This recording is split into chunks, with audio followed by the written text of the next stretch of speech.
As humans grapple with COVID-19, wild rabbits in California are facing a deadly virus of their own. A highly contagious strain of rabbit hemorrhagic disease has recently appeared in parts of the western U.S., including Palm Springs.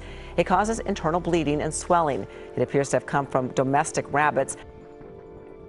Humans can't become infected, but a change in the wild rabbit population could harm the ecosystem. Pet rabbits are also vulnerable and should be kept inside at all times, and any sick or dead rabbit should be reported to state wildlife officials and should not be touched.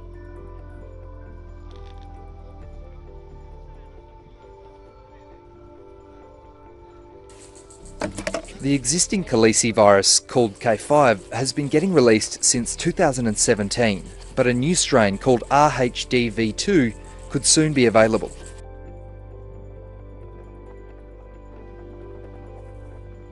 We're waiting with bated breath to get a new tool in the pocket for rabbit control. At the moment, we've got the K5 and that's fantastic, but as soon as we have access to that RHDV2 virus, I think we'll have even more success. RHDV2 was discovered in Australia in 2015. The Centre for Invasive Species Solutions is working to register the strain as a biological control against rabbits from 2023. So the idea is that by registering RHDV2 as a new biocontrol, it will be able to be released at a location, but it will have an impact on the rabbit population at that location, but it will also spread from there. But the virus is also devastating rabbits kept as pets or commercially farmed. You want this? Their owners are calling for a vaccine before it's widely released. Yeah, good boy. I've seen too many deaths. Vets can't do anything. You don't know it's going to happen until they're dying in front of you, and it's an extremely painful death. I couldn't sit there and watch that. And some farmers are wary of moving too fast. I'm also picking up double Gs and digging out kike and black beetle and all sorts of things that were, introduced with all the best intentions. So, as much as I'm anxious to get a real good solution, I'm also realistic about what the downsides could be.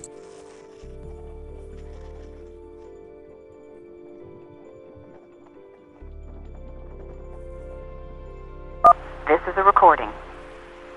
And when there's a spike of patients that come through, there's going to be a certain number of beds, and as soon as we hit that number, everybody else dies. There's no other way to put it.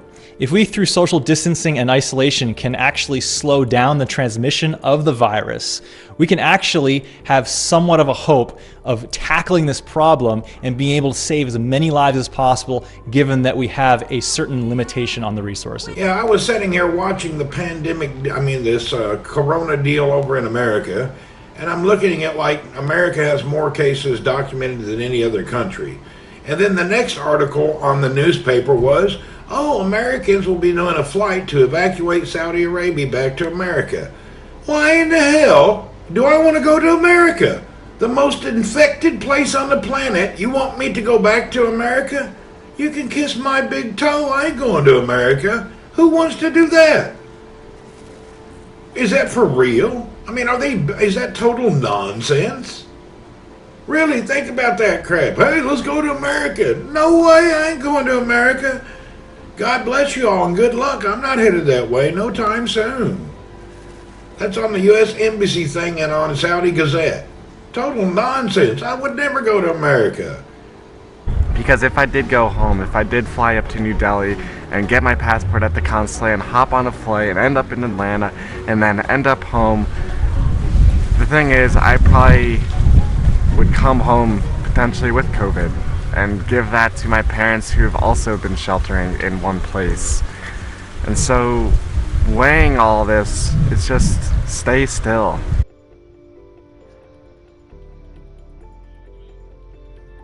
They're going to genocide this nation.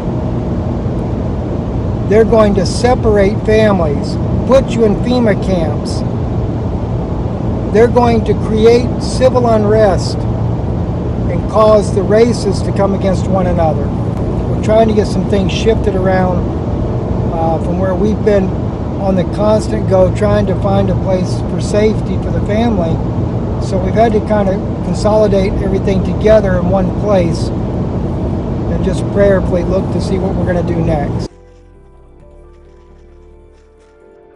Experts say now is the time to think about what you would do if you got the emergency call to evacuate. Very tempting to go for those sentimental items, but make sure you're grabbing those personal documents, those documents you're going to need to verify identities, passports, driver's license, and then your insurance documents. Make your evacuation plan now, and like everything else, the coronavirus is making it a little bit more complicated because of social distancing. It is harder to go to a shelter or to stay with friends and family.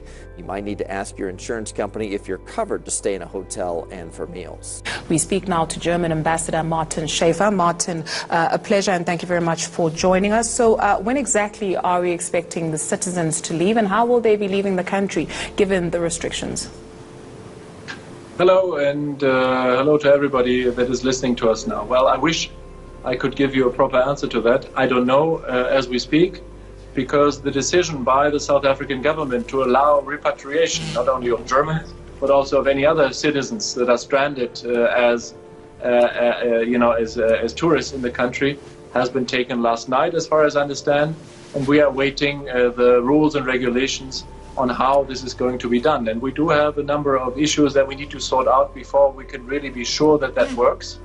I can tell you that we are in, we have struck a deal with South African Airways. South African Airways, you know, the proud South African airline, will provide the services for our German and, for that matter, also European citizens to be flown out of the country.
The embassy, in a statement, says to ensure the smooth facilitation of the process and taking into consideration the time constraints, potential passengers are requested to submit their full names, nationality and passport, as well as visa copies, current location and physical and email addresses, mobile number and place of residence in Namibia.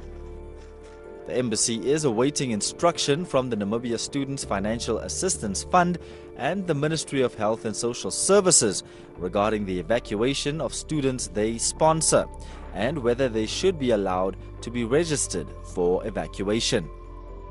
Namibia, the statement says, has not yet allocated funds to the embassy to provide financial assistance to the Namibian nationals stranded abroad or to repatriate its citizens.